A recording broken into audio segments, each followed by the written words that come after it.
Olá a todos que nos acompanham na TVDN. Hoje nós estamos com o pré-candidato do PRTB à presidência da República, Levi Fidelix. Obrigado pela sua presença, Levi. Satisfação imensa estar aqui com vocês aqui em Fortaleza, nessa emissora de grande reputação, de audiência. Eu creio que será um momento muito interessante também, porque estaremos amanhã recebendo o título de cidadão fortalecense, né? E como tal, eu sinto muito feliz, porque o nosso partido tem dado sua efetiva contribuição nas eleições passadas, e eu creio que o futuro também, né? Mas vamos lá. Vamos conversar então um pouco sobre as expectativas, o diagnóstico que o senhor faz desse cenário pré-eleitoral, né? Para começar, em entrevista ao SBT, recentemente, em maio já deste ano, né? O senhor falou que a campanha deve ser desleal entre partidos grandes e partidos menores. É verdade. Né? Essa não é uma reclamação nova entre partidos pequenos no Brasil, né? Aqui no Ceará mesmo a gente escuta constantemente de dirigentes de legendas com menor expressividade eleitoral, essa reclamação. Essa campanha de 2018, ela acontece após duas reformas ou mini-reformas políticas, né? De 2015 e a do ano passado, embora consideradas tímidas por muitos analistas. Pergunto para o senhor, fazendo essa comparação então entre uma eleição e outra, o senhor acredita que essas mudanças mais recentes na legislação eleitoral devem favorecê-lo ou prejudicá-lo para esse ano? Não resta dúvida que no passado era um verdadeiro massacre, era muito mais desleal do que agora, porque as grandes empresas e empreiteiras e bancos, né, financiavam aqueles nomes que já estavam no poder e que poderiam, inclusive, numa reeleição ou elegendo alguém do próprio sistema, possibilitasse que essas empresas, no futuro, cobrassem a fatura, né? E isto aconteceu durante anos, né, décadas. E com a Lava Jato, nós percebemos que mudou, né? Agora as empreiteiras não podem mais, as leis vieram ser mais rígidas nesse sentido. Então agora nós temos o tal do fundão eleitoral. Claro que a diferença aí entre um partido menor ou maior se cinge especialmente nesses investimentos, porque a matéria-prima, honestamente, é a mesma, né? Não venho dizer que o Fidelix não entende ou não conhece economia. Eu não estou num partido grande. Agora, como é que eu tenho chance se eu terei agora, por exemplo, 3.900.000 para o país inteiro no Brasil e o PMDB, por exemplo, e o PT terão mais de 200 milhões, né? Então, essa é a questão dos instrumentos na democracia que não são legítimos, né? A igualdade de isonomia, né, ela tem que prevalecer, em especial quando você disputa cargos majoritários, porque você fala para a população, você vai trabalhar como executivo especialmente para a população, e em ganhando você terá os instrumentos de distribuição, né, de poder, de renda, de apoio, suporte. Então eu creio que a injustiça continua nesse caso, respondendo a tua pergunta, em escala menor, mas ainda continua. Continua na distribuição de recursos, o senhor já vê no fundo eleitoral. O senhor já vê se colocado contra esse fundo público de financiamento. E o certo seria não ter nada. Cada partido se prepara e disputa. Por exemplo, eu te dou números. Na eleição de 2016, a última, nosso partido fez 1.320.000 votos e o PMDB 9 milhões de votos. O meu partido teve investimentos nacionais da ordem de 10 milhões de reais. O TSE me deu os números, 10 milhões e 500 e pouco. O PMDB, 300 milhões de investimentos, de fundo partidário e doações que ele recebeu. Não doações empresariais, mas de doações que já podia receber de pessoas físicas, né? Já a norma já permitia. Então você veja bem que é o bodoque contra o canhão, não é? Eu creio que a isonomia e a igualdade de fundos públicos deveriam ser iguais. Agora, se forem fundos privados ou doações de privados, eu acho que prevalece sim o que a população deseja de contribuir ou não com aquele candidato ou aquele partido. Agora, vem cá, o dinheiro não é do povo? Né? É do povo. Esse fundo eleitoral provém de emendas, 300 milhões, e 1.400.000, me parece, de recursos que os partidos gastavam de direito de antena. Então, abriu-se mão desse direito e passou-se a redividir esses direitos. Agora, veja bem, eu tinha 10 minutos de televisão por estado no primeiro semestre, mais 10 minutos no segundo semestre, e tinha horário nacional, com mais 10 minutos de televisão. por semestre, ou seja, 40 minutos por ano. Se você colocar que eu tinha esse direito de antena em todo o país, isso significa, pelos meus cálculos, por exemplo, 30 segundos, quanto custa na Globo, 30 segundos, quanto custa na Record, né, no SBT. Nossos cálculos perfazem em torno de 35 milhões de reais de direitos que o PRTB tinha. Sabe quanto entregaram a nós? 3 milhões e 900. Porque nos tiraram o que eu já tinha de direito e redistribuíram para os grandes. Por isso que o PMDB tem 200 milhões, 205 milhões, né? O PSDB, o PMDB, os grandes partidos acima de 150 milhões. Quer dizer, de novo, fomos honestamente prejudicados. Mesmo reclamando, reivindicando, né, a mudança dessas regras que na sua avaliação colocam o partido em desvantagem, assim como outras siglas menores, o senhor foi o primeiro a lançar pré-candidatura à presidência da República. É verdade. Ainda em novembro do ano passado. É a terceira vez que o senhor vai disputar a presidência, né? Ao mesmo tempo, enquanto outros pré-candidatos já se movimentavam no país ao longo dos últimos anos, o senhor não tinha essa visibilidade em escala nacional, né? O que o Levi Fidelix fez de 2014 para cá, tanto em relação a atividades pessoais, profissionais, se preparando para esse pleito, quanto em relação às articulações políticas de apoio para chegar com uma candidatura viável agora em 2018? Boa pergunta. Nós, naturalmente, nos preparamos sim e bem. Tanto assim, com o advento da cláusula barreira, nós trabalhamos para superá-la e também vamos superá-la com amplitude. Se obriga hoje que a legenda para ficar nas casas legislativas no futuro tem que ter 1,5%, né, de votação. E nós vamos superar os 9 estados obrigatórios para 18. Neste período, nós estamos nos preparando, sim. O partido político está aberto para filiações de 1º de janeiro a 31 de dezembro. Vamos treinando pessoas, porque você dá cursos, né, sobre política, você amplia suas frentes no país, amplia seus diretórios, formata financeiramente a legenda, administrativamente. Isso é um trabalhão tremendo. Me toma grande parte do meu tempo, mas não 100% mesmo, porque eu tenho minhas atividades pessoais e particulares também. E também não sou nem assalariado da legenda, como muitos aí são assalariados sem a legenda, paga. O Lula, por exemplo, ganha 28 mil reais, Zé Disseu, sei lá, o Bezoino, todos eles. Tá? No PRTB, nós não deixamos que os dirigentes ganhem, percebam nenhum dinheiro, porque isso é muito importante, na medida que é uma dedicação voluntária, voluntarista, e mesmo porque também não teria recurso para tal. Então, nesse período, o PRTB se ampliou, se amplificou. Nós temos, só para te dar ideia, hoje mais de 500 vereadores, 12 deputados estaduais nós elegemos, chega a 89 números entre prefeitos e vice-prefeitos. A filiação nacional nossa está em torno de 150 mil filiados, quer dizer, é razoável, né? Muito boa, só para você ter ideia, esses novos partidos não passam de 6, 7 mil filiados. Nós somos, eu creio que a 16ª, 17ª legenda em filiados no país. Quer dizer, houve trabalho. Tanto assim que aqui na tua terra, aqui em Fortaleza, nós elegemos em 2016 4 vereadores na capital, né, e alguns outros no interior.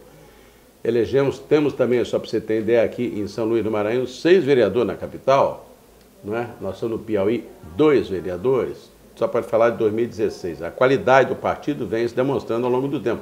Vim agora de Recife, elegemos 3 na capital, 5 em Caruaru, 2 em Petrolina. Então, o Brasil todo nós temos histórico de performance e de eficiência.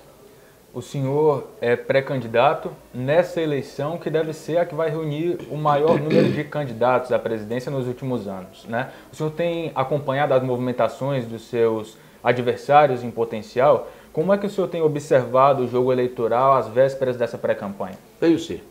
Eu creio que não teremos, como a imprensa pensa e muita gente pensa, essa quantidade toda não.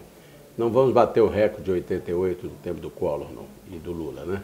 Mesmo porque nós já saíram 2 do pleito aí, que é o Huck e o Joaquim Barbosa.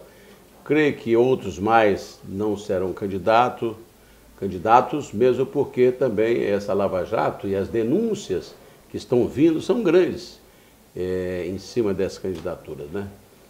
Creio que alguns nomes também não se viabilizarão, abrirão mão, né?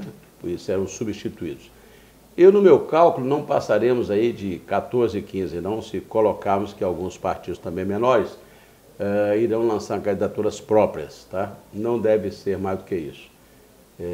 Espero também que o Supremo Tribunal, ao baixar os autos, né, com os nomes de tantos senadores, deputados federais e também as assembleias também, por consequência, se farão sentir a mesma consequência, esses processos irão para juízo monocrático e muita gente aí, como diz o outro, vai picar a mula. Creio que não passarão de 15. E quais nomes não se viabilizarão na sua avaliação? Não vou apontar assim com tanta contundência, mas eu creio, por exemplo, que o Collor não estará, né? Eu creio que também a do PMN, a Valéria Monteiro, não deve permanecer no pleito. Eu creio que o Alckmin pode ser substituído pelo Dória. Eu creio que ele não desponta forte, né? Creio que alguns outros renunciarão ao longo deste período, ou poderão ser caçados, né? Porque tem ações em cima. A do Lula não vem, eu creio que ele próprio não, e o PT pode lançar e apoiar outro, né? Então, com isso tudo, meus cálculos levam a esse número aproximado. Vamos ver depois se estou certo. Em 2014, o senhor se colocava na campanha como o candidato de direita, né? O seu slogan, inclusive, era "Vamos endireitar o Brasil". Brasil, é verdade. Né? Esse ano, o senhor não é um único candidato de direita, né? Outros nomes estão aparecendo, despontaram nesse cenário eleitoral, inclusive com pontuações expressivas nas últimas pesquisas, né? Outros candidatos estão apostando nesse discurso mais conservador, nesse discurso de direita, alguns até de extrema direita. Pergunto para o senhor, o que o diferencia, então, desses outros candidatos, né? Claro. Eu acho que é uma marca que eu tenho há tempos. Talvez a sociedade não se apercebeu e talvez a grande mídia não vislumbrou em mim uma pessoa que representa os anseios do povo no seguinte sentido. Combati e continuo combatendo o modelo de desenvolvimento nacional hoje impregnado por um elevado monetarismo. Ou seja, você veja bem, do Fernando Henrique para cá, passou pelo Lula, pela Dilma, nós temos os bancos. É o reinado bancário e financeiro, é o Cassino Royale do Brasil, né? Todos os bancos, os nacionais e internacionais, subtraem da sociedade muito dinheiro, entre juros, entre pagamento principal e amortizações. O Brasil gastou no ano passado 1 trilhão e 64 bilhões, praticamente 1/3, né, da nossa arrecadação, da nossa receita. Isso é muito, né? Por isso que não sobra dinheiro, né, para a educação, para a saúde, né, para a mobilidade urbana, para a segurança, que hoje é um dos itens mais importantes, né, que faltam aos nossos brasileiros. Então, meu foco sempre foi no passado, talvez não se aperceberam, mas eu honestamente sempre combati a usura, porque ela é altamente perniciosa. Eu defendo, sim, o setor produtivo. Quanto mais produzirmos, mais nós teremos empregos, empregos redundarão em mais consumo, e este consumo redundará de novo em mais produção. Então nós temos que privilegiar os setores produtivos da economia, tais como a indústria, o comércio, não é? A agricultura, o setor de serviços. Porque os bancos cresceram de 4% de participação do PIB, né, há 20, 30 anos atrás, para hoje 23%, 24%. É muito o que a usura tira e pouco que ela deixa. É o cachorro atrás do rabo, o rabo atrás do cachorro.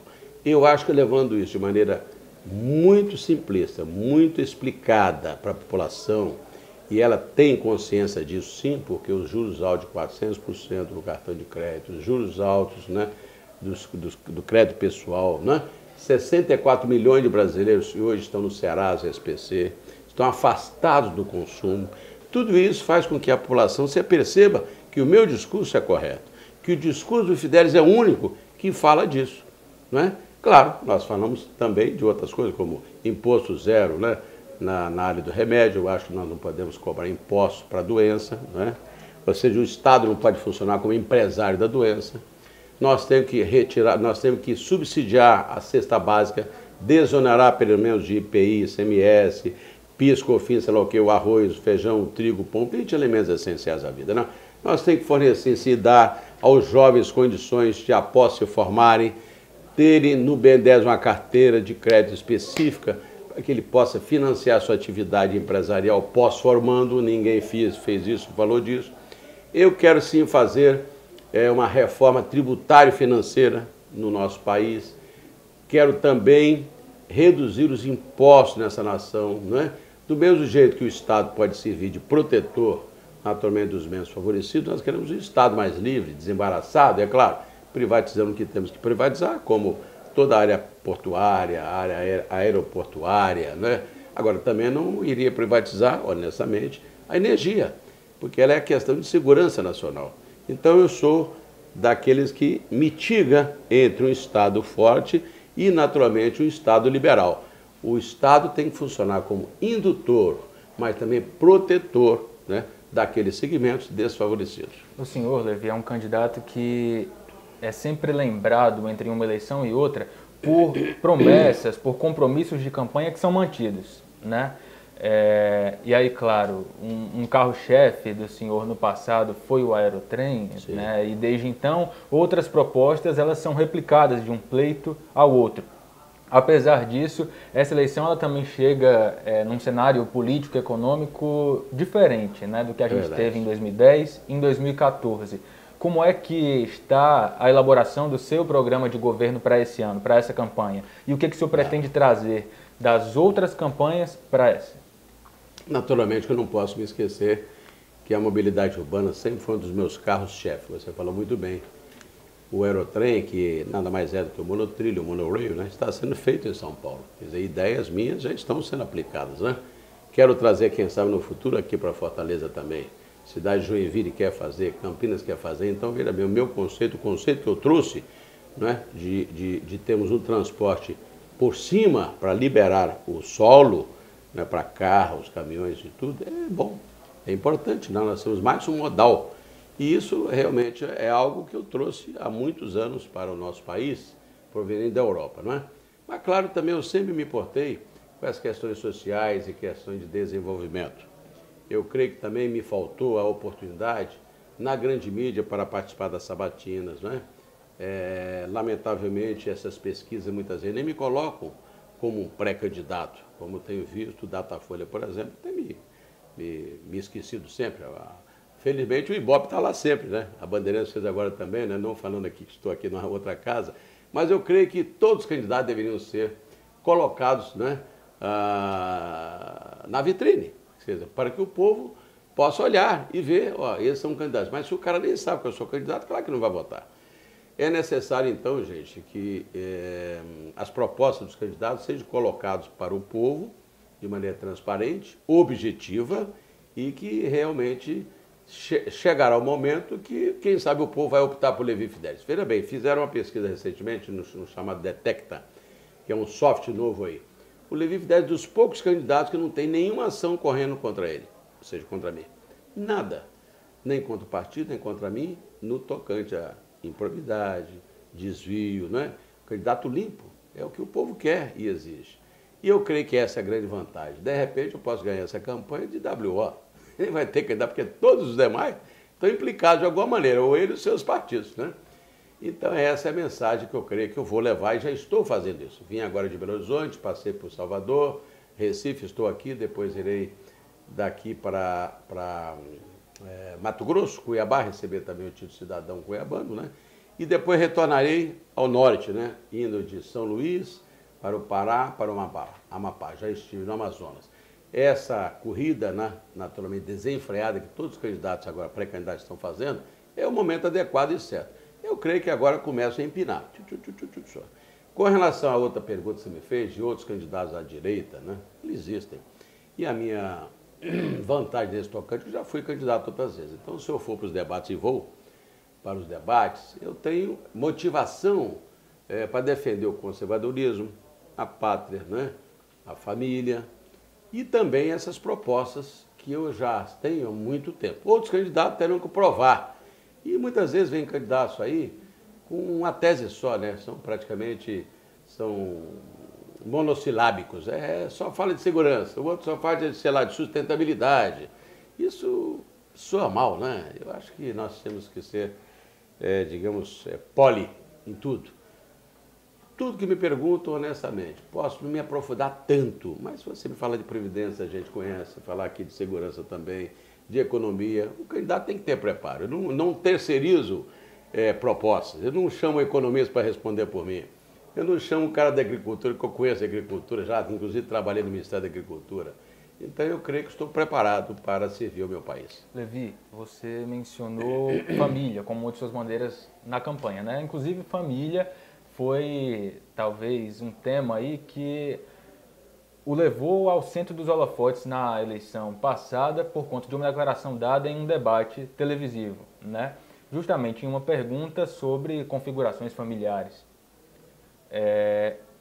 Alguns candidatos, já em 2018, têm defendido a necessidade de união no país. Nesse cenário de polarização política, coxinhas, mortadelas, inclusive o Ciro usa esses termos, né, para falar que a gente deve superar essa dicotomia.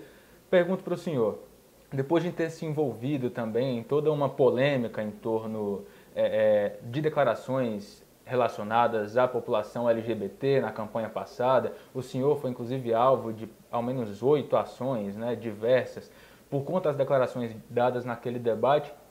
Como é que o senhor tem encarado essas questões e como é que, diante dessa questão que foi colocada na eleição passada, o senhor defende um governo para todos? Como Levi Fidelix governaria para todos no país? Você praticamente respondeu a minha questão, né? Já à época, eu preconizava, como continuo preconizando. A questão em pauta, né, à época com a Luciana, foi, no bom sentido, um ponto fora da curva dela, não eu. Eu defendo a pátria e a família, continuo defendendo. A questão no tocante à resposta, né, de união homoafetiva, continuo tendo a minha opinião. Não discriminei a época, como não continuo discriminando. As pessoas façam uso do que quiserem, como quiserem, não é? Mas não podem me impor uma agenda. A questão sempre foi essa, me impor uma agenda. Um pai e um avô que defende a família, né? A união homoafetiva pode ser uma opção de outros, mas não a minha. Então, me impor uma agenda é o ponto crucial, né? E impor à sociedade uma agenda. Mas isso também, para mim, sempre foi algo muito reduzido, não é minha praia. O Levi Fidelix me tratou de mobilidade urbana, aerotrem, economia, agricultura, meu Deus do céu, tudo. É que a Luciana, na época, em vez de pegar o Everaldo, né, que o pastor que defendia lá essas questões com mais veemência e tal, viu que eu era um cara, e sou, ainda continuo sendo, sou um pai, sou um avô, defendo a minha família, defendo os valores morais, a ética, né? Não tenho contra mim nada que prove o contrário. Você veja bem, as 8 ações que as recebi, todas elas venci. Todas, uma por lá de 1 milhão, todas elas. Recebi ações da OAB de Brasília, lá do setor de segmento, né, direitos humanos, Procuradoria, Defensoria de São Paulo, que inclusive essa última ação deve se encerrar agora mesmo, porque está me cobrando R$ 25.000 sobre algo como se fosse um consumidor. Que consumo que eu fiz ou não fiz? De nada. E outra coisa, uma lei estadual, onde se tratava de algo constitucional, do artigo 5º, onde eu tenho direito à livre expressão, livre manifestação política, religiosa, livre manifestação como cidadão. Nós provamos então que não havia nem perseguição e nem nada dirigido a alguém. Isso é muito bom, porque a sociedade viu um momento onde um homem deu firmeza na sua resposta, colocou o seu ponto de vista e enfrentou, inclusive, escorado por uma minoria, né, que foi a Luciana Genro, que foi depois desse debate, para os computadores e com os robôs, multiplicou um ódio, um rancor contra um pai de família, um homem que defende a família. Ficou mal para ela, que além do CDG está lá esquecida pela sociedade. E ao contrário, o povo todo do Brasil viu, aquele pai é um cristão, defendeu a família, defendeu a prole. foi muito bom nesse aspecto. Então, o tiro saiu pela culatra se ela pensar em me atingir. Mas na sua avaliação, o discurso de unificação é importante para essa campanha, como outros candidatos Não, estão mas eu fazendo? sempre o faço, sabe? Na medida em que o povo verifica que meu ponto de vista, ele é um ponto de vista pessoal e particular, as pessoas também inferem daí que eu disse à época, olha, mas em sendo presidente, tudo que estiver na justiça, obedecerei. Tudo que estiver previsto em lei, obedecerei. Eu tenho que fazê-lo, né? Mesmo porque qualquer pessoa, qualquer seja sua prática ou tendências, ele é um consumidor, né? Ele é alguém que trabalha, que produz riqueza, né? Ele é uma pessoa que deve ter e merecer o meu respeito. É um cidadão brasileiro como qualquer outro, claro, né? Claro. Nós queremos, ele tem o mesmo sangue que nós, né? Verde, vermelho, né? Não é verde nem azul, né? Então esse respeito, aliás, você sabe que eu tenho tido, até para surpresa minha, muitas pessoas, né? Aliás, eu tive até um funcionário, Paulo, que me servia sempre, até faleceu alguns anos atrás, trabalhava comigo, né? E ele gostava demais de mim, o pessoal tentava assim, de vez em quando fazer um bullying com o Paulinho. Ele falou, meu patrãozinho, aqui o seu cafezinho. Aí eu reduzia, falava alguma coisa do Paulinho. Eu disse, cara, primeiramente, é um ser humano igual a nós. Sai dessa. Então sempre fui muito bacana, né? Muito atento a que as pessoas tenham o seu legítimo direito de pensar diferente, se expressar e fazer o que querem. Agora vamos falar de alianças, né? Não. O senhor foi para a eleição de 2014 sozinho, né? Sem uma coligação com outros partidos. Esse ano, o senhor já disse também que pode declinar de uma pré-candidatura caso ceda espaço ao general Mourão, né? Filiado recente ao PRTB. O senhor tem conversado com outras siglas? Pretende já apoiar um outro nome no caso de não chegar ao segundo turno? Como é que estão aí essas negociações com outros partidos? Bom, o general Mourão realmente é filiado ao PRTB. Se filiou dia 5 de abril, próximo passado. Levamos ao conhecimento do TSE dia 7 de abril.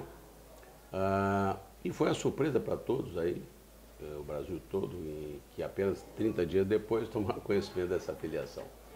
É um patriota, um homem que tem prestado serviços relevantes à nossa nação, tem um pensamento elevado nesse sentido e está aí para, no futuro, servir, sim, ao nosso povo.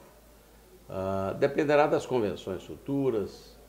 E quanto à questão de coligações, eu creio que vamos buscá-la, sim. Hoje mesmo conversei com o Emael, tenho conversado com pessoas do PHS, o vice-presidente lá em Recife conversou comigo ontem, e vários outros irei conversar, para que possamos juntar na sua candidatura. Às vezes elas podem significar união local, mas às vezes pode ser a nível nacional. Eu creio que essa soma de esforços é natural, né? Nós procuramos ir para o debate com mais reforço. No tocante a apoiar ou não alguém no primeiro ou segundo turno, não apoiarei não. Ou é candidatura ou não é candidatura. Seja eu na presidência, ou seja o Mourão, ou se eu for vice dele ou vice-versa, não sei. É a convenção que vai decidir. Eu sou hoje o candidato homologado em convenção dia 26 de novembro do ano passado. E o general Mourão está sim no PRTB. Eu não vou antecipar nada do que vai acontecer no futuro. Mas vamos supor, Bolsonaro cassado. Vamos supor, Bolsonaro renuncia. Por exemplo, Levi no prossegue? Claro. E eu vou ter todo esse eleitorado da direita comigo. Eu não posso atacá-lo. Eu divirjo, sim, em muitos pontos de vista. Eu acho que ele é extremamente exagerado em algumas coisas, né? Eu sou mais centrista, né? Defendo, sim, com muito denor da família como ele, a segurança também, mas eu tenho divergências, por exemplo, no plano econômico. Imagina só o povo brasileiro vivar com esse algoz de sempre, que essa inflação baixa, mas sem consumir, sem produzir, nós vamos ao caos. Veja bem hoje essa questão, né, da greve que passamos, né, perigosíssima, inclusive, de suprimentos, né, com os caminhões. É porque chegou no limite. O pessoal chegou no limite. E se isso derivar para outras greves? Vamos supor de Correios, sei lá, que é comunicação. Vamos supor que a área de energia, os petroleiros acompanhem e não produzam mais. Esse governo cai. E aí pode até, quem sabe, né, o povo requerer a presença dos militares. Pode acontecer. General Mourão está onde? Está aqui ou está em outro lugar? Você viu? Eu estou aqui para ganhar, né? Naturalmente, com o povo, a possibilidade de ter, até apliquei a palavra não para ganhar, a possibilidade de ter e participar de um poder onde o povo clama por, né, justiça, clama por ter mais emprego, clama por ter mais saúde, mais educação, o jovem desesperançado. Então as oportunidades podem estar aí. Nós estamos criando estas possibilidades de estar no poder central. Uma candidatura como a minha, ela está hoje sendo ansiada por muita gente que vocês nem imaginam, no Brasil inteiro. Por sermos de centro, o povo é de centro-direita, conservador, né? O povo quer a ética, o povo não quer que o filho vá para as drogas, o povo não quer que o filho bata numa professora, o povo não quer ser assassinado. Tudo isso aí eu comungo. Agora, alguns falam com muito mais ênfase. Vou metralhar, sei lá, a favela. Eu não, metralhar a favela. Tem gente honesta, correta ali. Eu tenho que pensar os maus dali, né? Então, ou seja, eu procuro um ponto de equilíbrio. Com experiência, maturidade. Eu creio que eu tenho voto, honestamente, da esquerda à direita. E outros candidatos que estão da direita não têm à esquerda, porque eu falo muita coisa do plano social. Ou seja, isso é muito interessante. O senhor descarta eventual apoio ao deputado Jair Bolsonaro. E se ele quiser me dar a mim, você acha que eu vou rejeitar? Não descarto nada não. Para lá ou para cá, mas eu creio que neste momento eu vivo uma fase muito mais interessante para o Brasil, de unificação.